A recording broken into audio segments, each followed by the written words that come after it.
Welcome everyone. I'm Shauna Duncan. Welcome to the UBC Learning Circle. I'm Cree and English ancestry, and today we're video conferencing and webinaring from Musqueam unceded traditional territories, and this is where we work. Today we have Birdie Cardinal with us. We're going to talk about co-occurring disorders, and he's a return guest, and thank you all for joining us. We've got a lot of people here on video conference and webinar. I'm so thankful you could join us today. But Ernie, would you like to introduce yourself? Absolutely. Hi, Shauna. It's great to be back, and my name is Birdie Cardinal, Tapawa. That's welcome in Cree. And I'm from the Second Creek Reserve. That's in northern Alberta, about a few hours north of Edmonton. So, you know, it's pretty smoky up there right now. Yeah. You know? So if anyone's signing in from out there, it's great that you're here. And like I said, I am so happy to be back, you know. And I just want to say thank you to the Langley School District for letting me drive out here. So Mike, I appreciate that. Yeah. And I just hope to share all of whatever I have rumbling up here. That's awesome. And before we get started with the session, we do a disclaimer, which we do every single time. The UBC Learning Circle is part of the Centre for Excellence in Indigenous Health, and we collaborate with the First Nations Health Authority. And we just want to let everybody know that sometimes there's sensitive subject matter and stories that are shared that can be triggering or upsetting for some people. So in advance, we'd like you to make sure that you have a support system available for you, and that you have easy access to it. And this could mean an elder, it could be a trusted mentor, family, it could be a friend, a counselor, or a crisis contact number. And that's what we do every week now. So yeah, we're going to get started, and Ernie has a PowerPoint, and he's going to go through it. And then please, if you have any questions or comments, we'd love to hear from you, and we'll take regular breaks whenever we can. And in video conference too, please just unmute your mic when you'd like to say something and let us know. And yeah, Ernie, would you like to get started? Oh, I would love to. So right now we're expanding on the co-occurring disorders indigenized look at dealing with mental health and a addiction. The first time I was here, I was running through basically my idea on what it's like to be an Aboriginal and trying to find a way through a proper treatment. And basically what that dealt with was more of a wraparound effect, something that is going to kind of not encapsulate the client, but make the individual feel that they have that connection. Mm-hmm. And let's face it, that is really what we're looking at, is a connection. So this time I thought I would build upon one of the main concepts that we were looking at, and that is looking at a paradigm shift, you know, at how we look at ourselves and our community. So when I look at all of these great Aboriginal territories signing in, it kind of makes you feel happy, because this is exactly who I am trying to shoot for, yeah. Which is to look at the last 500 plus years of colonization and the way that we look at ourselves. Mm-hmm. Is it a Hollywood version? Is it a romanticized version? Is it a colonial version? Mm-hmm. You know, how do we as an Aboriginal people look at ourselves? So, the Aboriginal perspective. So, the Aboriginal perspective, how I like to talk about is, to start out this webinar, is to build upon resiliency. Mm-hmm. Now, the first thing I want to look at is how we look at things. Now, of course, we were talking about Hollywood, the media, social media, of course, right now, right? How do we look at ourselves? And what I try to look at this, and this is the reason why I put the medicine wheel up, is it kind of depends where we are in our life right now, right? Like, if I'm looking at this medicine wheel from the north side, it's going to look a lot different from, you know, the way you're going to look at it, and definitely from the way everyone that is logged in. There are different fears, different anxieties even, you know, like there could be people that might have grew up getting rocks thrown at them, so they're going to look at a medicine wheel, not the same way that we are. Yeah. So the whole point is to find out where we are in our journey and start from there, right? Now, yeah, sure, go ahead, thank you. Now, before I start doing the overview, for the people that were not here last time, I wanted to talk to the people about a great experience that I shared, what was it, I think 2-3 weeks ago? Yeah, it's a while ago now. That was in February. No. Actually, it was just a few weeks ago. I got to go to the Colossus Theater in Langley. The Warriors. Amazing, yes. And there was a Warriors thing. Do you want to talk about that a little bit? Yeah, that was May 5th. We had a Youth Warriors session, and we did it live from the theater there, and Ernie brought a bunch of students with him. Well, actually, I was part of the Langley School District, so all of the men support workers kind of went out, and we tried to really bring, you know, like the whole, like, a man feeling, you know. So it was a great experience, and it's online now, right? Yeah, the video's out now. Oh, perfect. Yeah. So I really recommend, you know, if you take a chance, look at the backlog and actually watch it. There's a lot of learning in there. Having Caton come in and talk about, you know, the old elder ways, the West Coast ways, that alone was worth, you know, the journey there. Not to mention the great popcorn, right? Yeah. But no, there was just so much learning. And it's something that we need to start looking at as an Aboriginal people, is to look at the old ways. But the thing that I wanted to talk about was the Aboriginal perspective. And that is, whenever we look at the whole concepts of who we are, where we're going, I always try to remember that medicine wheel, right? Where are we? Where are our clients, and where are the people that are connected into our medicine wheel? And that got me to start thinking about warriors, right? You know, because there's a Hollywood version of what the Aboriginal warriors are. I'm sure everyone out there knows what I mean, right? Wind in hair, out there on a horse, right? You know? And believe me, I wish I could be that, right? But I'm more of a Graham Greene falling off a horse, right? But the thing is, though, is we wish we could be that, right? And there are some people out there that are like that at a beach, right? You know, but the thing is, though, is we also look at what the media portrays us as Aboriginal people, and it's not the wind in hair. And you know, is that a truth, or is it a total myth, right? So to find out exactly who we are is the really main important thing. So whenever I look at the warriors, I don't try to look at the Oka people, which to me I thought was great. You know, like I was a young boy during the Oka crisis, and I mean the power and that they gave all Aboriginal people right across Canada was amazing. But I mean, a real warrior to me is somebody who nourishes. You know, it doesn't have to go up there and track down a buffalo, fight the cavalry. To me, it's somebody to make sure that the family is fed, to make sure that the community is strong. You know, that's the reason why whenever you go to an Aboriginal gathering, you'll always see the elders are fed first, then the children, then the women, and then after everyone is filled, that's when the men will go and partake in the food. You know, because it's a job for a man, a warrior, to make sure that the people are nourished first. We kind of forget about that, right? You know, and that's the thing that I was hoping to bring forward in our Aboriginal perspective, is to show that, you know, social justice is important. That's one of the things we're going to be talking about. But to me, a tent pole, like a main thing for us to remember, is as warriors and people and Aboriginal people, we nurture and we take care. not just Mother Earth, but ourselves, our children, our community. But I do recommend checking out that last webinar. It's good stuff.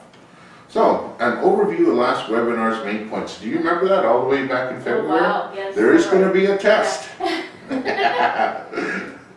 Okay, so when we look at a holistic approach, an indigenized approach of dealing with people that have a mental health and a substance abuse, I've really found that the treatment that is offered to child and youth is so parallel that it's just a perfect mix. Okay. So we look at the 6 youth and child perspectives. I really recommend maybe going back. Is that old webinar still in there from February? Yeah, that should be under past sessions. So on UBC Learning Circle's webpage, at the top under past sessions for 2015, 2016, have a look through there. I really hope you do, because I really hate to spend half of our time just going over stuff that we talked about. I'll just kind of gloss over this a little bit, but if there are any questions, we can stop and I'll try to answer as many as I can. If not, I'm going to have to call up Kelly Tennant at Douglas College, or Elizabeth, or Chrissy, and hopefully get a little input from them. So the first one we have is the relationship, the relational, and of course that means the client is first, right? That is the number one thing that we have to look at, be it the child or the co-occurring disorder individual. But we have to make sure that it's not about us, it's not about the community, it is about that person. And number 2 is the strength-based perspective. That to me, I think, is so huge, right? Because for the last 500-600 years, we've always been taught if something's broken, we got to fix it, right? What's wrong with it? If you come in and there's something, now I'm not talking broken leg or broken arm, but I mean if there's something, something in here, then we got to stop looking at this as what's wrong with you, what's a defect, and we got to start looking at what gave you the power to marshal through it? What gave you the power to stand up after being smacked down so many times? And so the strength-based approach is really kind of like the foundation of resiliency. Now the ecological perspective. This made me realize something. The ecological perspective is basically the kind of grounds where Yuri Brofenbrenner comes in, which is kind of like the father of child and youth care. Whenever you talk about, the best child development, his name pops up. Great man. However, as great as he was, and how great he was able to bring this concept to the world, the concept is actually a lot older than him. Right? It wasn't invented in the 1950s. It is an old Aboriginal way of child rearing that dates back over 15,000 years ago. And it is in its, actuality, the medicine wheel teachings. So I wanted to say at this point, I want to give credit to people like Brofenbrenner, Erickson, those people that really brought up the whole concept of, stages of development, which of course is the developmental perspective, number 4. But it also kind of, like these 2 trailblazers brought out the concept. And now people like Michael Anthony Hart, who is a great speaker on Aboriginal holistic healing, he is one of the first people to come out and say, hey, these guys were great, but this is actually old Aboriginal teachings from millennia. So I just wanted to, say thanks to those 2. But we also have to look at the works of people like Martin, Broken Leg. We have to look at, hey, do you remember last time I called him? Okay, flew it in, you'll see what I mean. Yeah, so we're looking at the great writings of like Broken Leg, Hearts, and like there's now all these great people that are coming out that are actually talking about how child rearing and dealing with people that were not imbalanced and trying to find a harmonious way of bringing them back, to a good part of the medicine wheel. Yeah.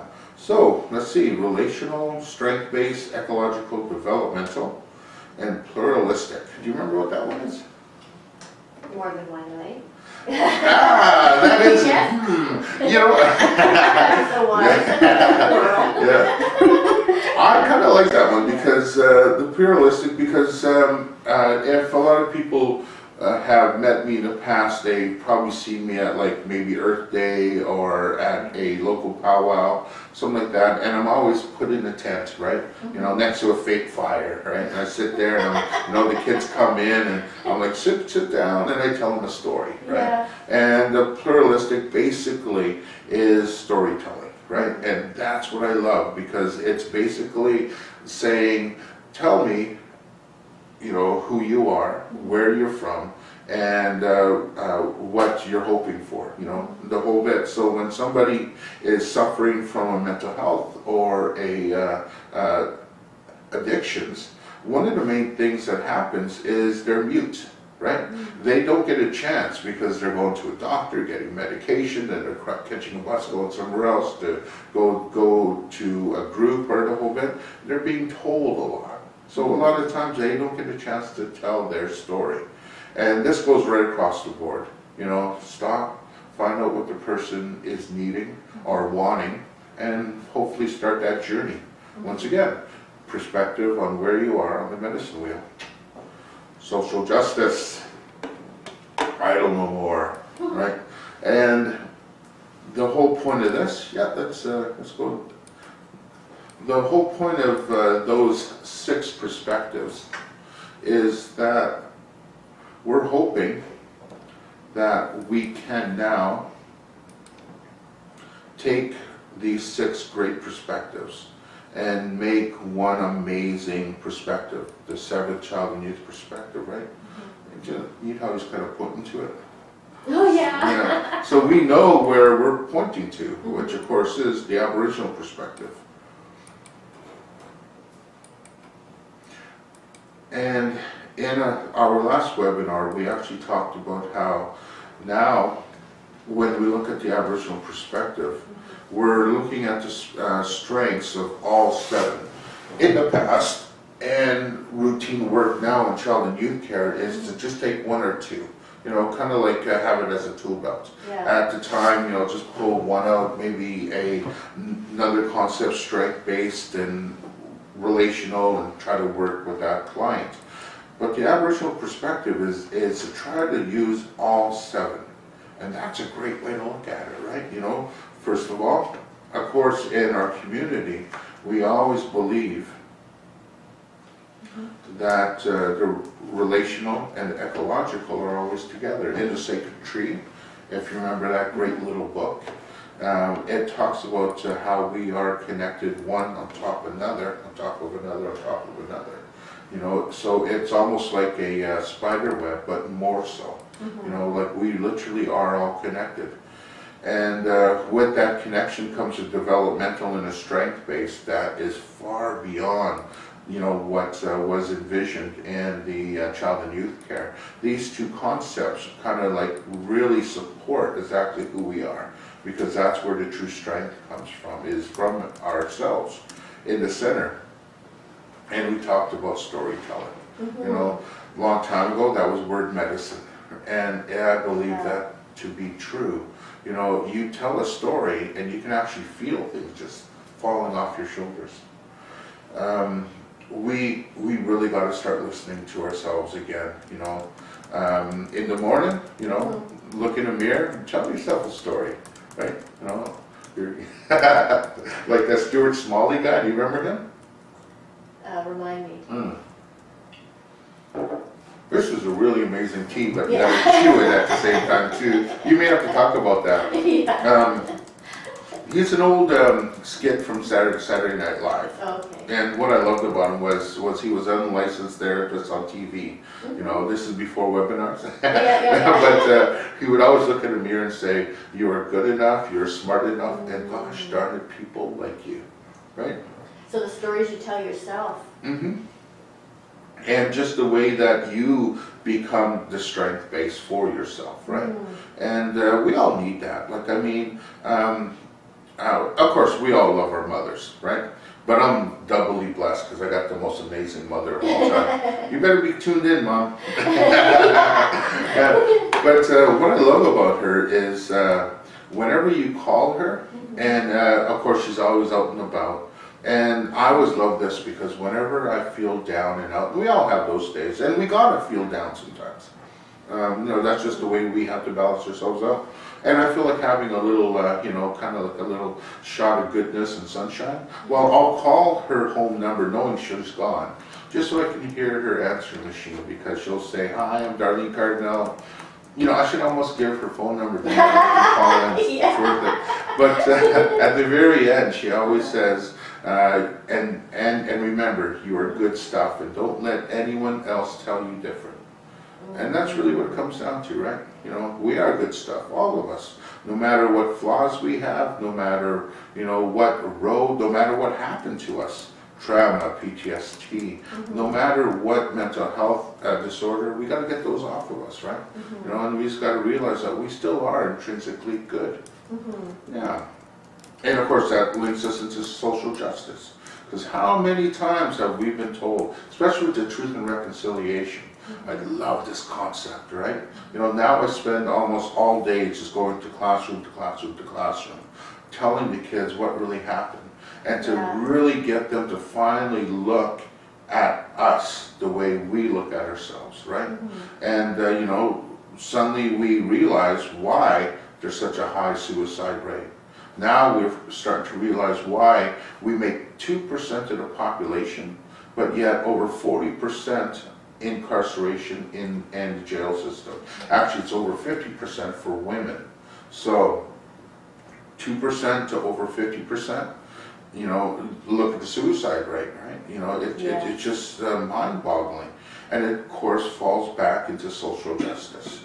And our stories need to be told, so that, and, you know, so in the Aboriginal perspective, it'd be great to have a relationship and developmental, but we need the other four for us to be perfectly balanced. So, should we got to have a talking point? Yeah, is there any questions? Should we take a break? I see there's some good people there. Hey, how's it going? Anybody on video conference or webinar have any questions or any comments? I mean, we're just getting started right now. It's echoing right now. Yeah, I could see you were pulling back the microphone. Believe me, I'm not shouting.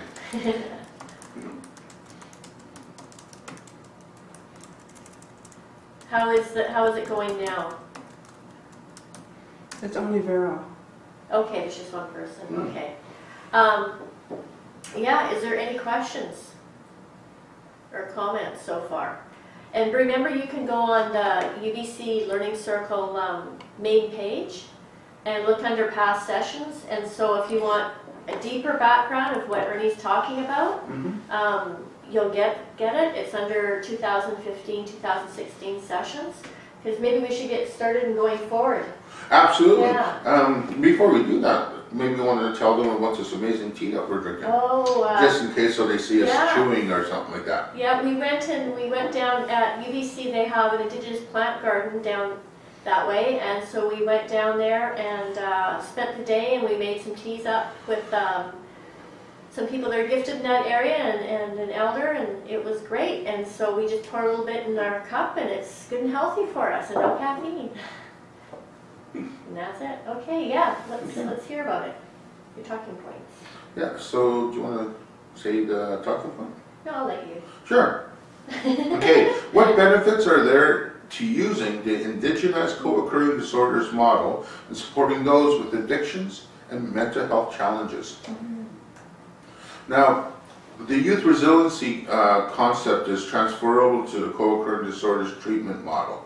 So when we're looking at the co-occurring disorders treatment, what I'm talking about in actuality is either the circle of courage or the medicine wheel teachings. So we're looking at 4 components, and of course those 4 components can have different meanings, but I always like to start out with kind of like the real strength-based resiliency model components, which of course is belonging, mastery, independence, and generosity. Now, for a youth, that is really important because a youth at risk feels lost, right? There's just no place, it feels that they are cut off from their family, their community. That's the reason why they start looking for gangs, you know, because they give them a false sense of belonging, right? So whenever you start a youth center or safe house, or you just want to repair damages that happened in the family and community unit, the first thing you do is you build a sense of belonging. You know, be it either start a center youth group, or just make that connection of, hey, why don't you come in, have some tea, and maybe some bannock, right? And the whole point is let them come in so they can tell their story. And then once they share that universality, then you're starting to make a bond that can't be broken. Now, when we look at co-occurring disorders, they almost parallel a youth at risk. Now, I'm not saying that they're mentally at the same level, but I mean treatment options are the same way. In the past, things are changing, just like we're talking about in February, but we still have a long ways to go. And what's happening is people with mental health issues want to self-medicate, and that's where the issues of kind of like the chicken and the egg, right? Yeah. You know, what is making a psychosis full blown? Is it their drug addiction, or was it their drug addiction brought on the psychosis, you know, through their mental health? There's 2, schools of thought on that one, but what happens though is in the treatment point, whenever that person really feels that they're so disconnected, they want to get some help, they try to go to a treatment center. And for somebody that has worked in the downtown core and the downtown Surrey core, the same thing happens. During intake, they're always asked, are you on any mental health meds, right? And once the person says, well, no, like I don't have my medication, or yes, like I'm on a pram or something like that, that we immediately, unfortunately, do have to turn them away, because most of these shelters don't have the mental health professionals to actually deal with them. So, they're back on the street. So they go, okay, I'll go to a hospital. So they make them the way to a hospital to see if they get some help there. Yeah. Unfortunately, a lot of times they're not admitted in because they're actively using. So it's a whole point of trying to find a place where they can actually feel they can go. Yeah. That's where the sense of belonging comes in with the co-occurring disorders treatment model. Is we have to embrace harm reduction. Right? Now, we're not saying, oh yeah, sure, we'll shoot up in the corner. No, we can't do that. But we can at least, admit them in and start them on a process where they can actually start getting the help they need, right? Without having to go to 2, 3, 4 different places around town. Yeah. They can hopefully get all the services they can and all the help they can in one place. Yeah. So belonging, that is a huge one. And of course, once you start feeling that you're a part of something, that's going to quickly cascade into mastery and independence. These 2 words, of course, meaning finding, your own strengths, finding where you are and what brought you to that point. Now, a lot of people, of course, in the old ways will say, to find the defects and fix it. But what we're looking at with the co-occurring disorders treatment is to find out what special talents they have that maintain them through, living on the streets of Vancouver. Because I don't know about you, but if you've seen Hastings in Maine lately, if you can actually say, I survived that, hell man, you can survive anything, right? And, or maybe a secluded reservation up north, you know, they can have some drawbacks and barriers that we're not used to, but yet they're able to find a way through those barriers. So what gave them strength to make through? Yeah. Build upon those, find the mastery so that they can stand on their own 2 feet, but still be supportive. And then of course the last one comes around, and let's be, you know, generosity. I love that one. You know, if anything, you know, love one another. You know, you know, like truly, truly love one another, because that will give you such strength inside, right? And you know, heck, we all need a little John Lennon in us, right? You know, straight up. You know, but the thing is once you start giving back, that's where the strength, mastery, and defense and belonging kind of all, you know, solidifies itself together. Yeah. And you can't help but find true power. So, when I was a teen, I was like a typical teen, right? Like I suffered a lot of post-traumatic stress, right? You know, my lifestyle, crushing poverty, right? You know, being sexually abused, you know, all of these things, right? It was a perfect melting pot for me to, you know, just throw my life away, you know, just in inside of a bottle or at the end of like a crack pipe type thing. So I was, you know, right from like 15, 16, I was partially addicted to a lot of stuff. So, of course, you gotta fund yourself some way, right? So mine was stealing cars with some friends. And, you know, after getting caught, you know, 3-4 times, the judge finally said, that's it. You're going to jail, right? Yeah. But, of course, jail in Alberta for somebody who's 16, 17 is juvenile, you know, like a juvenile detention thing. So they sent me to Balzac group home, open custody, in the middle of nowhere, right? And I showed up, and I tell you, I had a huge old chip on my shoulder, right?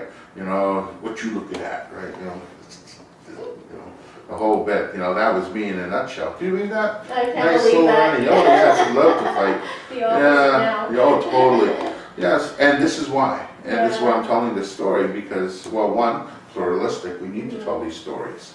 You know, so we can all share. You know, so you are now, everyone out there is now becoming part of my medicine wheel. You know, so you can actually see my perspective in life. So here I am at this new kind of boys ranch. The first weekend, you know what they made us do? They made us shovel pig shit, right? You know, and we had to, like, you know, clean the barn all week long, and it was a tough job. You know, I raised my hands to farmers. Holy smokes, it was a tough job. So Friday and Saturday we worked hard straight through it. You know, I was just hating this place. But the cool thing was Saturday night I got to see something amazing. Our farm had about 12 goats, and that night the goats had kids, and we were there and we actually watched them give birth. So now we're stuck with about 12 new little kids, just the smallest little, cutest little things. So that was a great Saturday night. Went to sleep that night. Then around 4 or 5 in the morning, we were woken up by our, well, I don't want to call them guards, let's call them child care workers. Okay. Right, because I think the reason why I became a child care worker is because of these people, you know. But they woke us up. There was a fire in the barn. There was an electrical fire. And unfortunately, we lost all our chickens, right? You know, because the fire was on one side and the roof collapsed, and you know, we lost all our chickens, but thank God the cows and horses were out in the field. Yeah. But unfortunately, all the goats on the other side of the barn died of smoke inhalation. But the thing is, and this is the amazing thing, is the little kids, because they were on the ground and they were so small, they actually survived. The fresh oxygen. Yes, exactly. So we took all the little kids out, and we didn't have a barn anymore. So we moved the kids into our rec room, right? And that became their little pen. And there was about 7 of us, about 7 or 8 of us. It was a small boys' ranch. I kind of wonder if it's still there. Yeah, but yeah, well, this is the 80s, so it's probably not anymore. But the thing is, though, is there was about 7 of us And the child care workers gave us like a goat each. I got two because I think they thought I needed to. So we got these little guys and we had to care for them.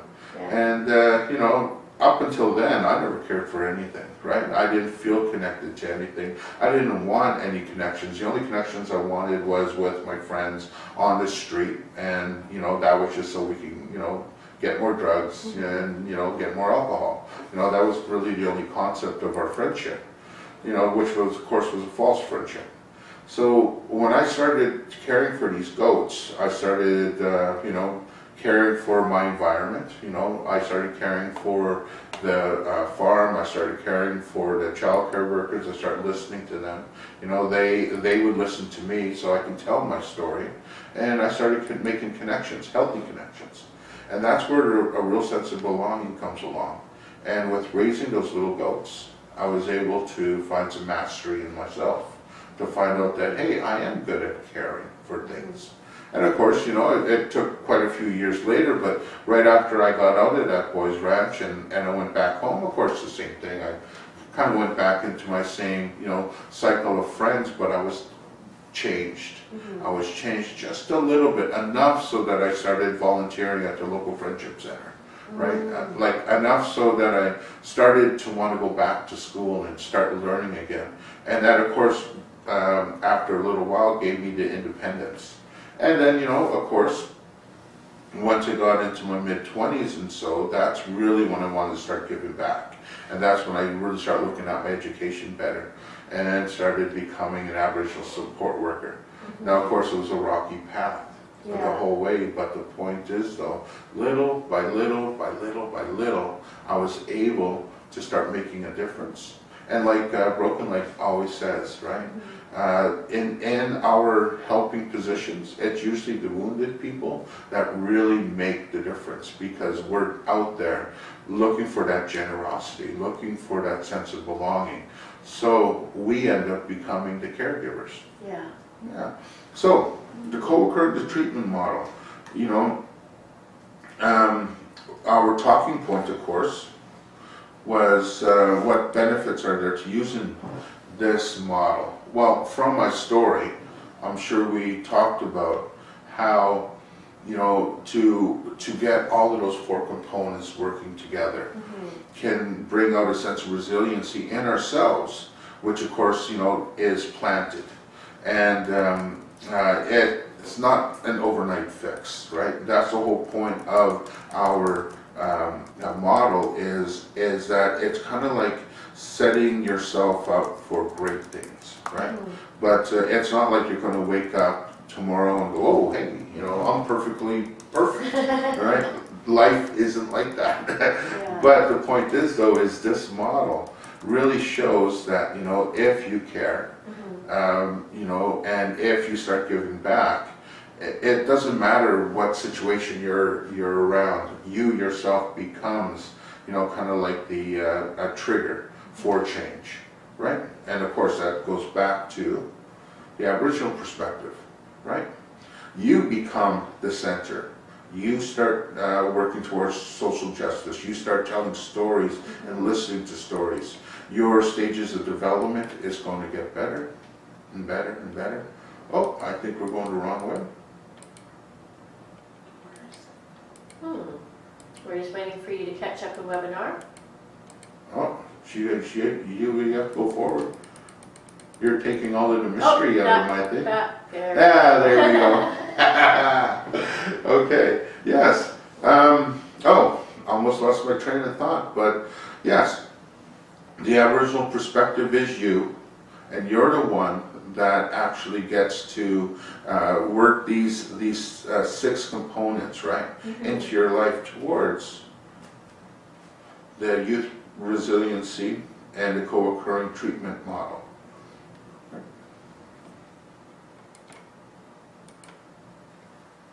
Yeah, okay. I think I'm not doing this to mess her up. It's like, where now?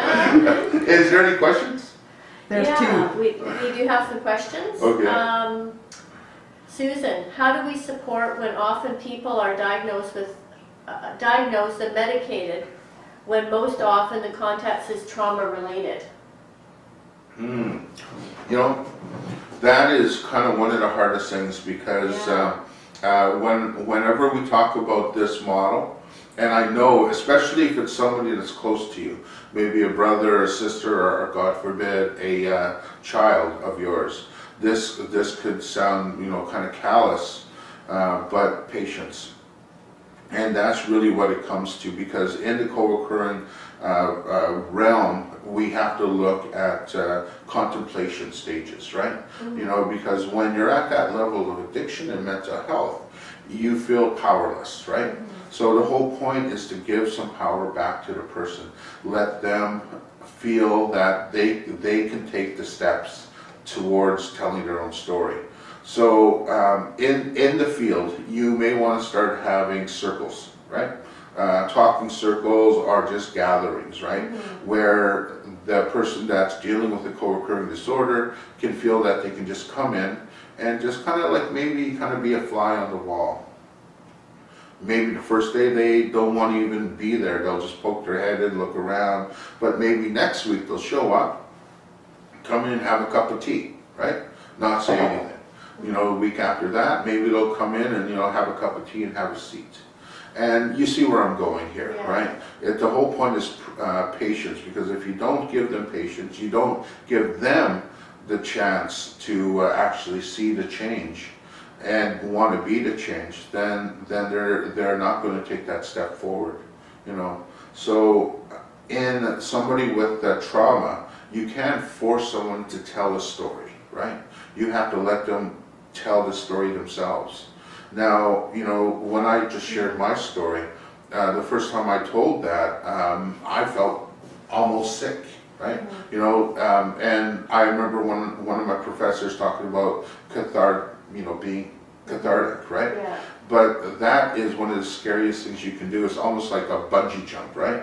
But the way he talks about it, imagine having a big sliver, a big wooden jagged sliver, and that thing is jabbed right here, just right inside you, right? And it hurts so much. The minute you just touch the wood and you try to pull it out a little bit, you can feel the pain. So you don't want to touch it. You don't want to deal with that. You just kind of, you know, put it back here, just kind of hope, you know, forget about it.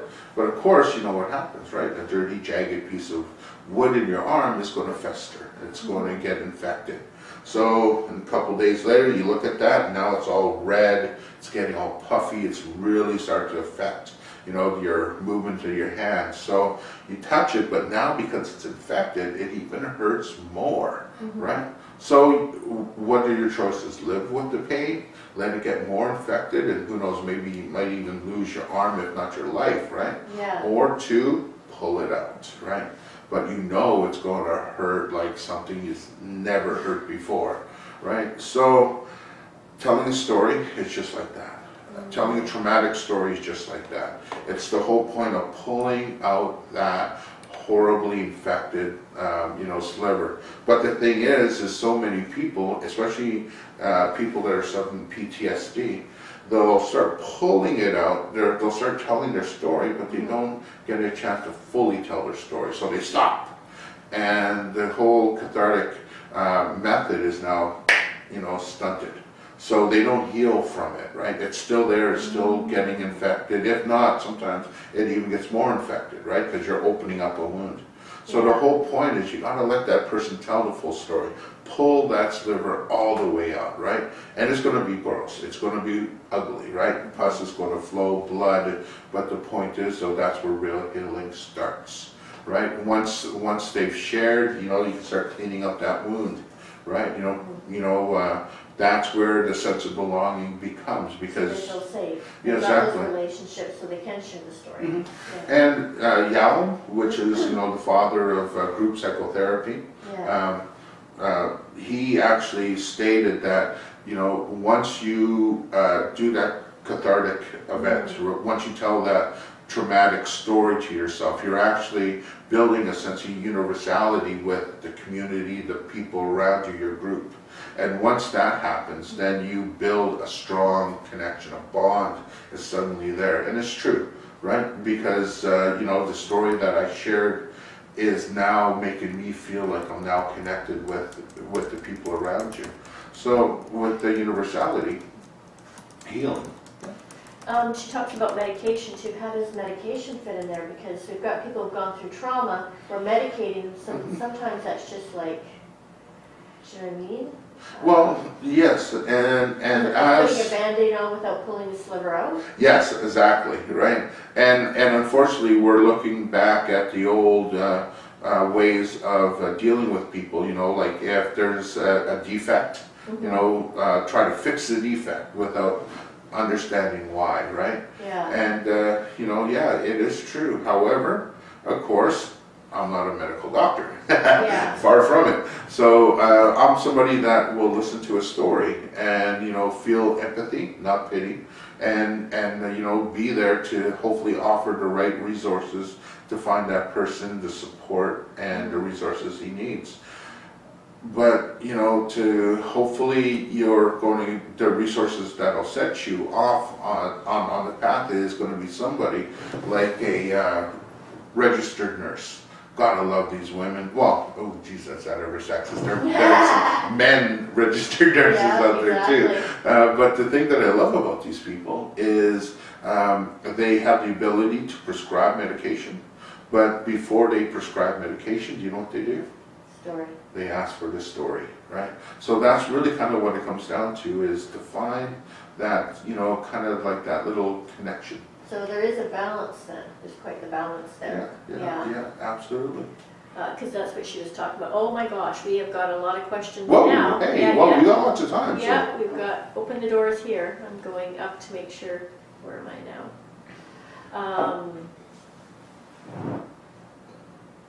You had Pazanilak's question. She was the first one. Yeah. We've got a lot of questions, everybody, Well, so I'll let's- do my best to go through them and we'll keep on going at the same time. Let's go down to the end. Susan, I was trying to be... It is big, Susan again is talking about how it's big business to be medicating people. So this is a conversation, people are talking about medication. And Duran talks about this being a new naming ceremony and tend to agree with him. All of our people then adopt the name and the living the diagnosis. I don't know if I'm explaining this right.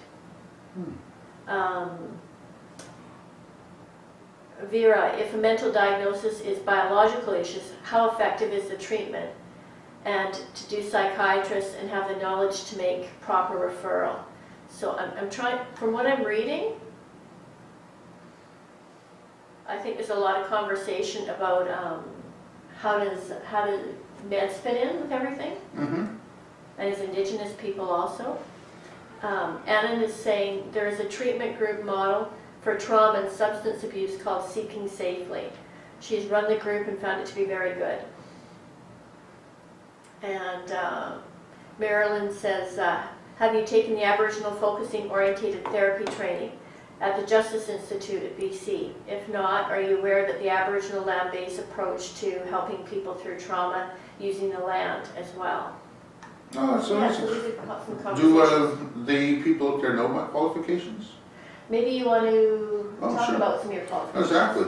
Well, I actually have a advanced certificate, which is post-degree studies in co-occurring disorders.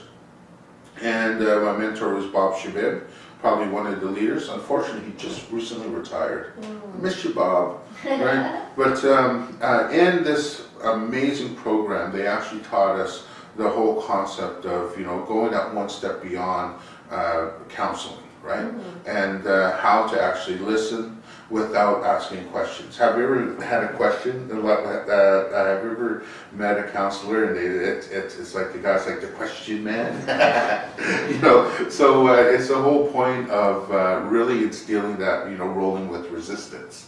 It's also working with, finding out, the true story that you want to find the person needs to share, right? Yeah. And there's no digging around. It's literally working in a wraparound effect. So that's kind of where I go. But of course, you can see that the models that I use is child and youth centered. Yeah. So of course, wow, I only got 2 more classes left, and then I will have the child and youth degree as well. So my whole concept in education is looking at, the development of the child and the client, right? So what she was asking for and about is basically exactly the road that I'm on, right? It's an indigenized look of working with the client, which means, Anything related to land? How does land fit in there? Can they talk about that? Land-based healing?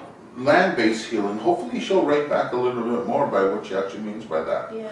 Is she talking about what the call for warriors is doing right now? Because I love their concept. Take the urbanized, lost Aboriginals Even and rural, and yes, that is true, and bring them out to the land, right? Yeah. And get them back into a ceremony and their rituals.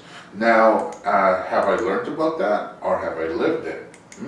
Yeah, because when I was a teenager, one of the first things I was given the opportunity was to go to Ram River Falls in the Rocky Mountains. And it was a great opportunity because we were mentored by young adults. At the time they seemed so old, right? Yeah. But now they're like, 21, 22, right? Yeah. But they were great role models. They were like firefighters and child and youth care workers, people that really instilled resilience and courage into us. And we had to horseback ride for like 2 days to get out there. And then once we were out there, we were left by ourselves, while the rest of the team would go out horseback riding for the day. And we would have to do certain things like bathe in an ice glacier, right?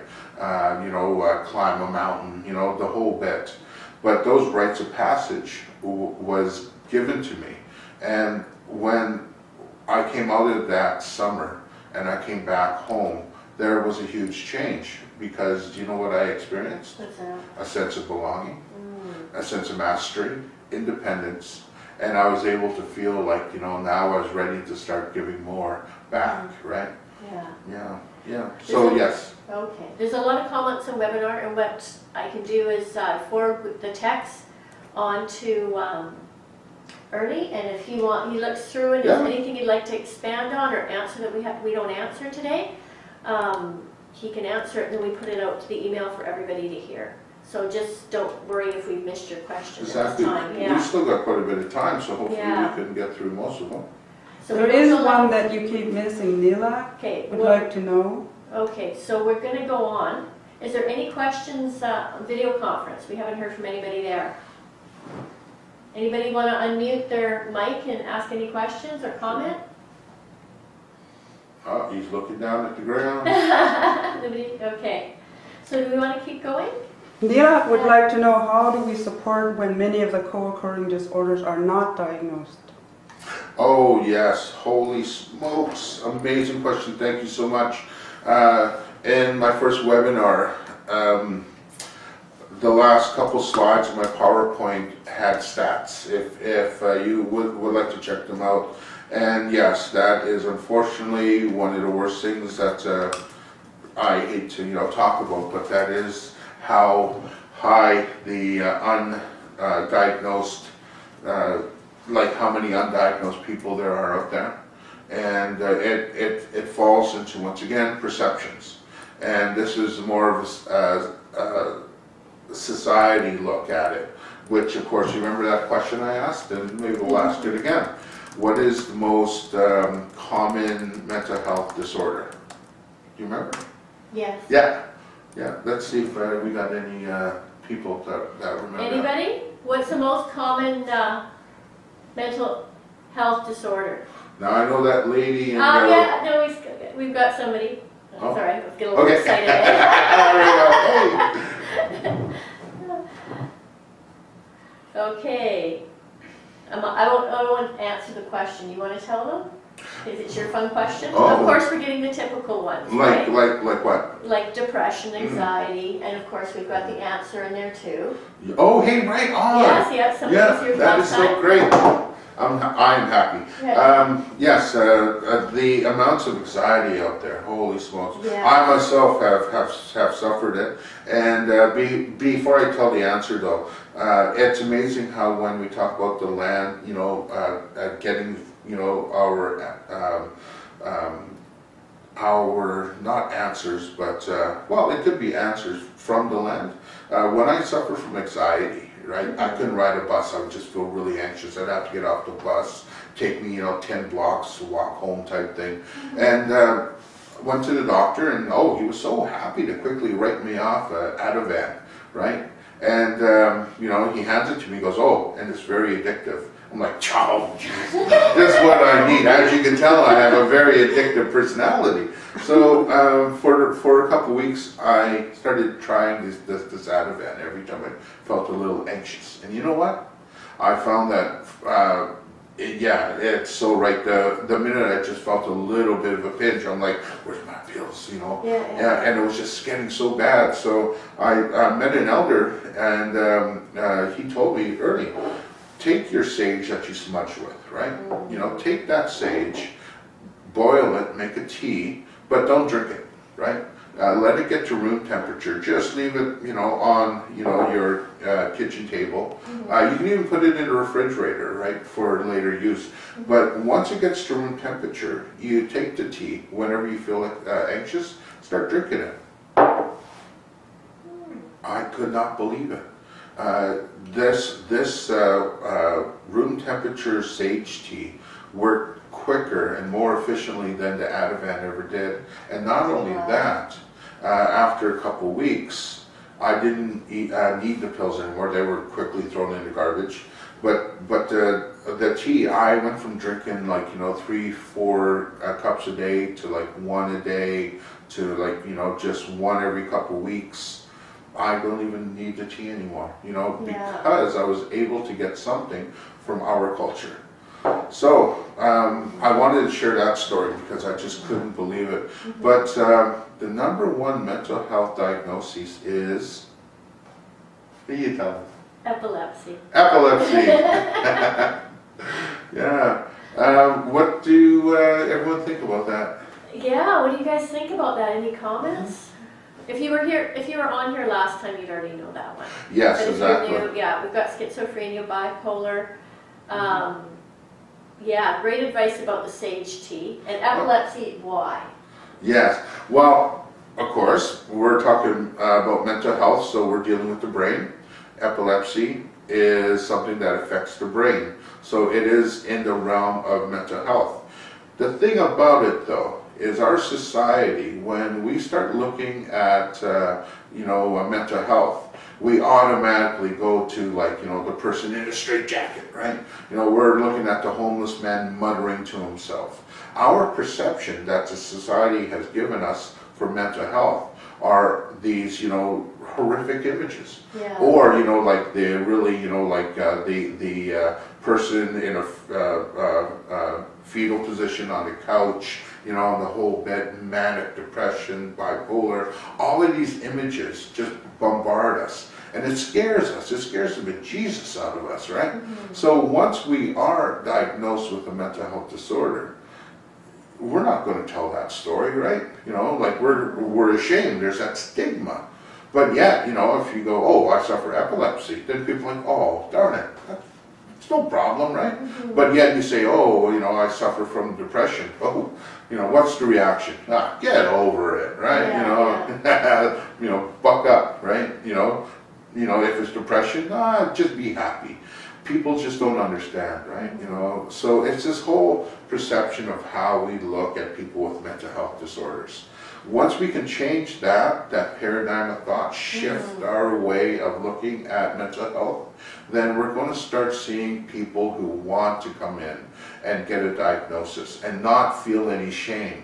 And that's really what it comes down to, right?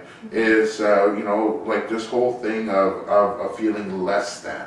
We got to start looking at what makes these people get up every day that are suffering depression. You know, the people that ride the bus even though they feel that they're going to die. Yeah. What gives them that strength? And we got to start working on that strength. Maybe a little sage tea along the way helps too, right? Yeah. But the point is, though, is we got to start treating our people with the respect and dignity that they deserve. And we have a lot of cultural ways already to support us. Absolutely. Vera wanted to know if there's a screening assessment form for clients with co-occurring disorders. Absolutely. Yeah. When we talk about the co-occurring field, we have to look at a addiction that is life-altering, right? So if you, let's say you do suffer from depression and you like to smoke marijuana, well, that doesn't mean that you are a co-occurring disorders person. If you're smoking so much marijuana, you're so chronic that you're spending your rent money and you're now homeless, then yes, then we're looking at a psychosis, right? We're looking at a diagnosis that, of course, puts you into that, that area. But just because you are drinking doesn't mean that you are an alcoholic, right? Mm-hmm. It's how you drink. Oh, I hope I didn't offend some people there. Because once again, whenever we look at the co-occurring disorders, we got to have patience, and we got to look at harm reduction. When it comes to co-occurring disorders, every port is an opportunity for us to make that connection so people will come in and hopefully get the support they need.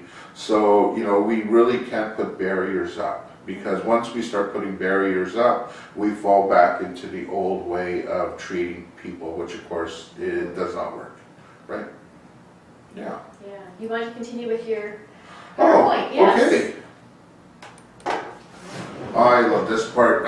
These parts are really quick, actually, because when we were talking about the foundation of the Indigenous approach and the model, well, of course, we talked about the 7 perspectives of, child and youth care. We talked about the circle of courage. But of course, we wouldn't have that if we didn't have the 7 sacred teachings, which of course is... What are we asking? Well, as you can see, the 7 sacred teachings are there, and what I love about them is how they parallel the circle of courage, and how the circle of courage encapsulates these amazing things, right? Because when you look at truth and honesty, the only way to get that is through telling a story, right? And you're not going to tell a story until you have a sense of belonging. So, you can't have one without the other. It literally is that whole concept of we are all connected, right? And of course, we're all connected by the sacred tree. Medicine wheel upon medicine wheel upon medicine wheel, be it the rocks, be it the air, the trees, we are all part of one thing. So when we look at the ecological model where, we are the center, well, yes, we are the center of our own medicine wheel, but my medicine wheel is going to be different than yours, it's going to be different than yours, and really different than yours.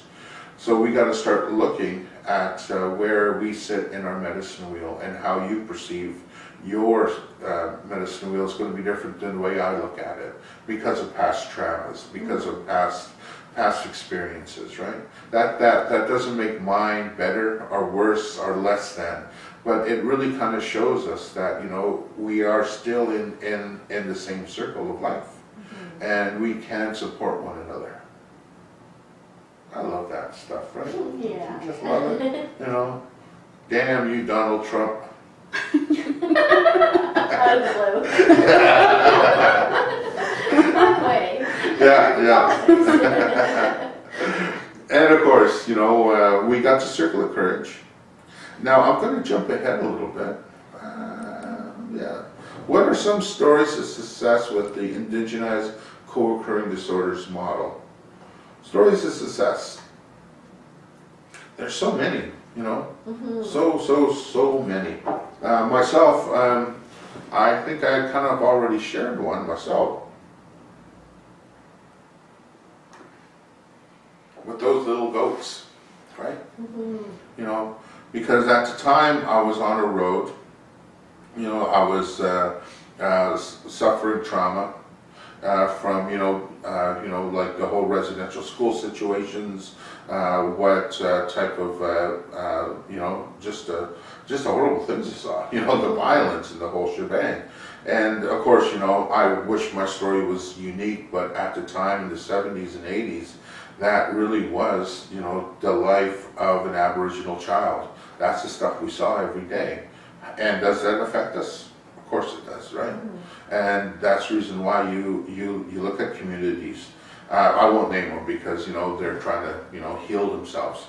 But, they still have a long ways to go because, they haven't stopped and saw where they are, where they're going, and what they're affecting, right? Once again, the perspective, right? Yeah. And the storytelling, pluralistic. So, successful stories, That's probably why I never ever go to like Greek restaurants and order lamb or goat, right? Mutton, But give me bacon. Good thing they didn't give me a pig. Oh man. We have more questions. Yes, absolutely. One person was asking Vera if, because we've got addictions, co-occurring disorders being mental health and addictions, but do addictions have to be with drugs? Because there's lots of addictions, right? Well, Self-destructive ways of coping. Right now, yes, and she made an amazing point. Yeah. But right now, the Fraser Health and Alberta is doing a lot of stuff too. Mm-hmm. But right now, they are looking at basically alcohol and drugs. Okay. But of course, this is such a new field, right? And we're going to have to start looking at that. Like, what about people who hoard? Yeah. Is that a mental health or is that an addiction, right? And the whole point is gambling. Is that an addiction or is that kind of going into the mental health, Mm-hmm. So yeah, like, of course, it is going to grow. It is going to kind of morph into what the community needs. Right, so right now we are still in our growing field. Like there's only a few places like, they're talking about the Justice Institute, SFU, Douglas College. There's not many places that actually have co-occurring disorder programs, right? Yeah. So it's going to take a little bit of time for us to kind of sort through all of this stuff. But right now we are looking at the basic, alcohol, drugs as the addictions, but it is going to grow. There's no doubt about that. Yeah, so the understanding grows. Yeah. What else do we have here we can talk about? Curious, back to 7 sacred teachings. Okay. Yeah, somebody was just asking, but it's just the Sasquatch. What does it mean? Oh, the Sasquatch. I love that. Yeah. Oh, and I love how you said Sasquatch too, because like a lot of people call it a saw. Yeah. Yeah, honesty, it is looking at yourself and accepting yourself. But I always love that, right? Honesty and truth. Yeah. One of my big ones is humility, right? That's always a tough one. Yes. Because, you want to be an expert in the field. You want to be, the best you can ever be. But at the same time, you got to be humble, So that is a really cool one. And Susan wants to know if, actually, she makes a comment that substance abuse is a symptom of a deep soul wound, such as abuse, which, we've talked about. Oh, yeah. And Vera wants to know if the co-occurring disorder, if it's in the DSM manual, number 5. Well, that's the whole point. That came out in February. Mm-hmm. I wanted to purchase it. Yeah. $500. And as I told people, I am still a student. So I would love to find out, right? So if there's somebody out there that can actually tell us about that, that'd be much appreciated. But it must be in the library, is it? It's got to be in the library. Yeah. But I know every time I've looked for it, it's always out or they don't have it yet, right? Yeah. But it's a great one because DSM is actually totally changing. And Oh, they're, is it? yeah, Okay. they're getting rid of the axes, right? So it's going to be a more user-friendly way of looking at it. Plus, they've taken so many mental health issues and actually taken them out. You know, Like we've what? really What are some grown. examples? Well, when we look at 3 and 4, let's Yeah. look at 3 and 4 because, of course, like I said, I haven't really read the 5th one yet. Yeah. That's some good night reading, though. I used to love reading Oh the 4. my gosh. Yeah. But you got to remember that just in the 1950s, when it started, when it first came out, homosexuality was Yes. considered a mental health disorder. You know, manic depression was in there. Now it's bipolar. You know, so there's a lot of things that switch and change, right? I would really like to read it because in the DSM-4, they actually talk about cocaine psychosis and different type of addiction, you know, psychoses. Now with the co-occurring disorders, I think that will be affected. Yeah. I was just Great thinking, question, maybe thank there's you. some people on here that actually don't know what it is. Maybe give a little bit of a background for those who don't know what the DSM is. Okay. Yeah. The diagnostic, DS. What's the S? Like, I can't remember. Yeah. It's been a while. But it's basically the handbook for psychologists and people in the field Okay. to actually give a proper diagnosis of people suffering a mental illness. So it's kind of like the Bible, right? You know, it kind of gives a foundation. But the thing is, though, was reading it was a bit of a chore before. So now, you know, at least this is what I heard about it. They've actually made it a lot more easier to actually look up a psychosis, be able to read it, and then, you know, kind of take it from there. And yeah, it is. Oh, yeah. Jackie would like to know if narcissism and codependence are co-occurring disorders. Narcissism. Narcissistic personality disorder. Yeah, exactly. Well, if it's in the DSM, then it would be considered mental health, but a co-occurring, once again, it would have to have like a addiction that is life altering. So is that person who has the mental health diagnosis also, you know, smoking crack to the point where they are homeless or have lost their way in the community?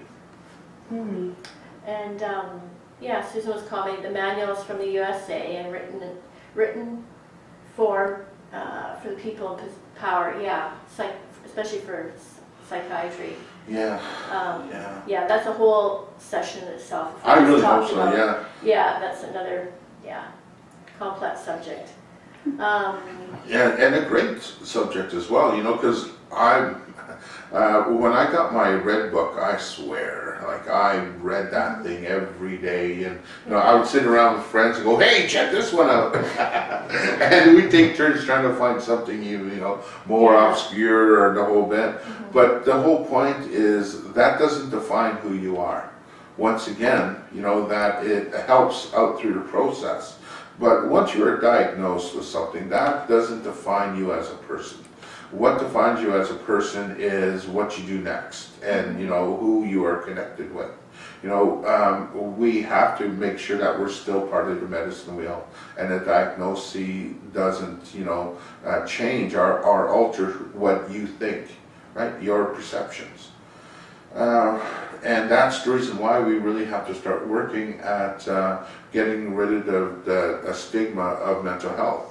A lot of people hate the DSMs, right? Because they're thinking that that's, you know, kind of encapsulating you, right? You know, making you, this is who you are, right? And that's what you're going to be. And I don't think so, right? You know, you can find a balance if you are bipolar, right? And if you're bipolar and you are an alcoholic, you can still find balance, right? You know, your life is not going to be defined by a book or by a bottle of whiskey, right? There's more to you than that. Yeah. And it's to find the people that are going to surround you and support you, you know, and that's all. I don't know, I think of the brain, we have a lot of organs in our body, and that's one of the organs. Yeah. And it's all connected, and sometimes our heart has issues, sometimes our liver does, sometimes our brain does. I mean, Yeah. yeah. But I really got to stress the point of patience, though.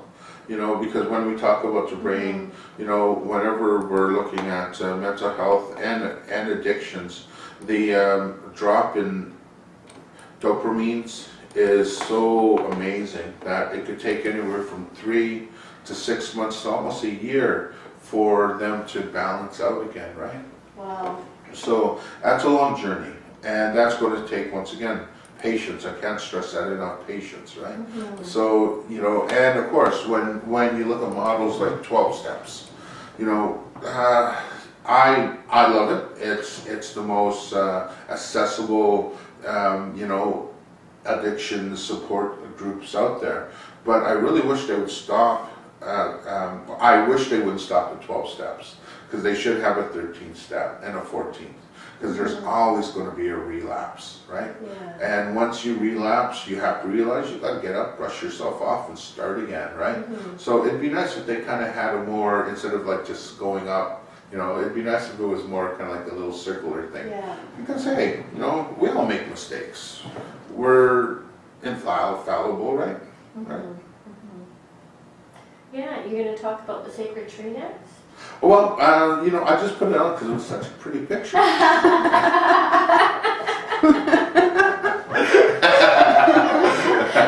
No, the reason why I put the 7 sacred teachings, Yeah, the sacred tree, yeah. the circle of courage, was because I wanted to acknowledge, just like I did at the very beginning, that these whole concepts are not something that I just thought up.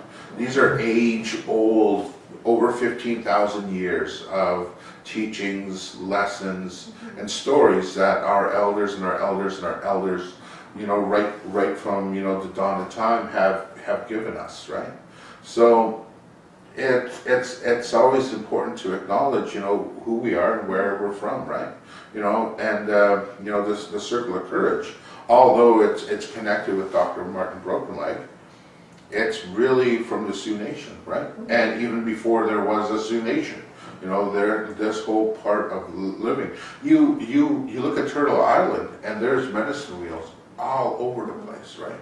You know, and I hope they are always going to continue to be there, because if we keep remembering these ancient rituals and ceremonies, then our hierarchy of long-term goals aren't going to manifest themselves, right?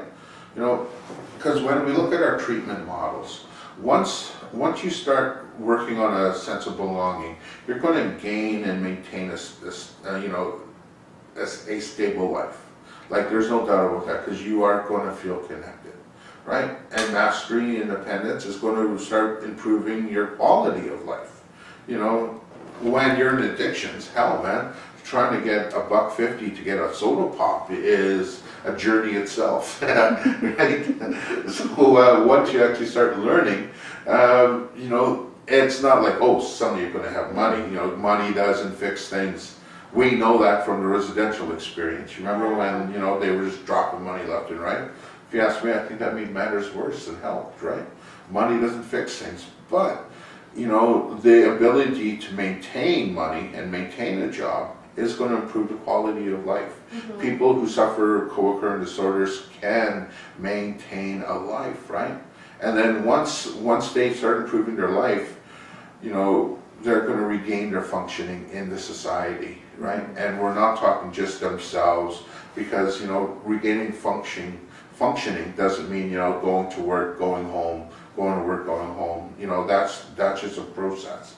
But really regain functioning means giving back, you know, giving that sense of generosity, connecting with people, right? You know, because we got to really stop this whole, you know, nuclear family type thing, because that's not our way. You know, we got to have uncles and aunties, you know, we got to be part of a bigger community. That's where true strength comes in. Yeah, very good point. Yeah. Well, we got like 10 minutes left, but you know what? Oh, we already did that one, right? Conclusion. Do you want me to tell like 10 minutes of jokes or something?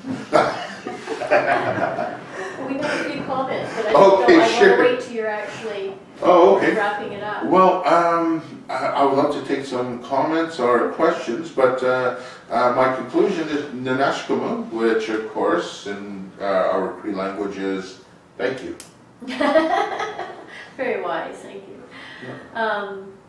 So people have been talking about medications, and again, there's that grappling, there's that, that struggle with medications. How do they fit in? Where do they not fit Yeah. in? Some of the problems medications have. It is, like, Instead of going to culture first, we're going to doctor, get a pill. We've had trauma. It's like, well, we have practices for healing. So that's been a big conversation I've noticed.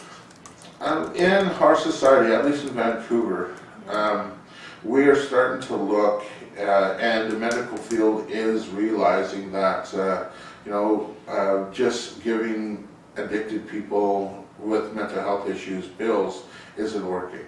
You look at Portland Society, their doctors definitely spend the time to get to know the people that live down in Hastings in Maine, right? We have, as we were talking about, and I just love these, the registered nurses, right? So things are starting to change. I wish we all had doctors, right? Because I myself went to see a doctor on Saturday, and basically he was just, all right, so let's just give you your blood pressure medications, your diabetes medications, and I'm like, hey, but wait, I want to ask you a couple questions. Share my story. Yeah, exactly, right. Heck, I talk the talk, I better walk the walk, right? Yeah. So I made him listen to me for a little bit, but that's the whole point. Is sometimes our doctors are just, especially in the walk-in clinics, right? They just want to shuffle out those bills and get you in and out the door. But there are the registered nurses, there are the community-based doctors that will take the time to listen to you. And I hate to say it, but you just got to look and keep looking until you find that person that will listen to you. And they are out there. And somebody else is brought up about how trauma is passed down through our genes. Darn right, Yeah, absolutely. And we talked about that last time. Resiliency also. Yes, exactly. Yeah, exactly.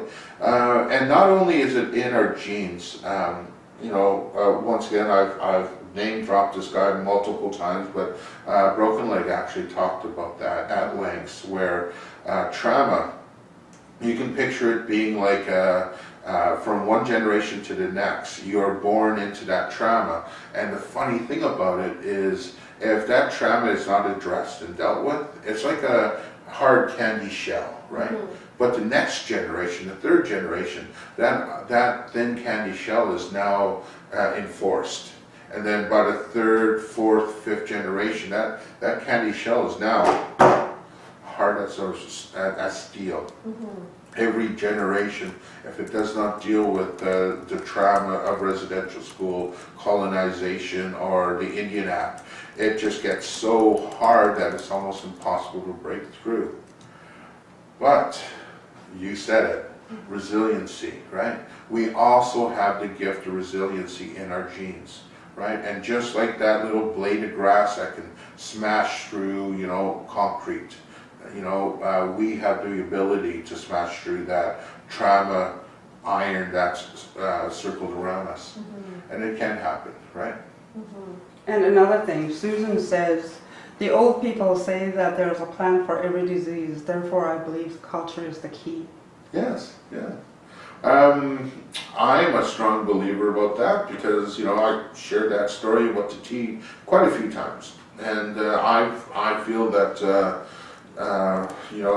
whenever I feel anxious now, I can, center myself. And that's a huge part, but finding that center took the tea was what found my center, right? And I was able to kind of work through it. So I've never had to take Ativan for over 10 years now. That's just gone, Yeah. So am I cured? I don't know. But am I diagnosed and do I need medication? No, right? At one time I did. But the whole point is you know, even if I am diagnosed with anxiety, that's not going to change who I am. Yeah. You know, it's just like a little sticker. Yeah. You know. So I'm gonna, one last question, but Sure. we need to wrap it up. We're getting to the Absolutely. end. I gotta go back to work. Yeah, yeah. He took the day off work, so we appreciate that, Langley School District, for letting us steal You're Ernie awesome, for the Mike. morning. Yeah, Vera mentioned something about a backward spirit. Can you touch on that? Excuse me? A backward spirit. A backward spirit. I haven't heard of that. Have you? No, I actually haven't, and I apologize for not being able to know, but you know, I'm a humble man. I have a lot to learn still. So I hope she can talk a little bit more about Vera, that. do you want to expand on that at all? You're our final question because we're running out of time.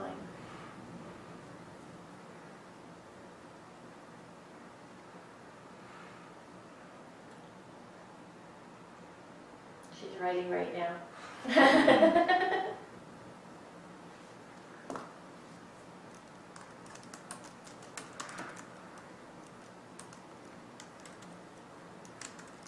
Okay. So like I mentioned before, what I'll do is, Ernie will have access to your questions and he can write up a little something. So if there's anything we missed that he would like to expand on more, he can, and that can go out in the email. If you want, you can even Yeah. add my email to the PowerPoint, and they can always send me something directly, which of course would be a lot easier for me. Yeah, and Ernie will, I'm going to say now, we'll have a PDF, we'll be turning the PowerPoint into a PDF, and so on his webpage you'll have access to that and a video in probably about a week. Yeah. So we'll get going now. Next, well, this week actually, this Thursday, we're going to have Mark Point joining us, and that's going to be on increasing Aboriginal student success with our grandparents. So I hope if you haven't registered already that you will join us. He's a great guy. Mark's incredible. Yeah, absolutely. So he's doing his PhD research in this area, and it went from Aboriginal student success, and then he realized the importance of grandparents in student success. So he's going to be talking about that. He hasn't shared this information before, so we're very thankful he's joining us. And I'm so happy that Ernie came again to visit us. I'm happy. You Yeah. know what? I dread thinking about an hour and a half. But I tell you, it flies by so fast. Like I really enjoy it, and thank you so much. Yeah, thank you everybody on video conference for coming to join us. Right. Yeah, hi Tika. Yeah, And absolutely. on webinar, thank you for joining us, and all the questions, I couldn't even keep track, and we were so involved in the conversation, but thank you for joining us and sharing with one another, and hopefully we'll see you on Thursday. Absolutely. Take care.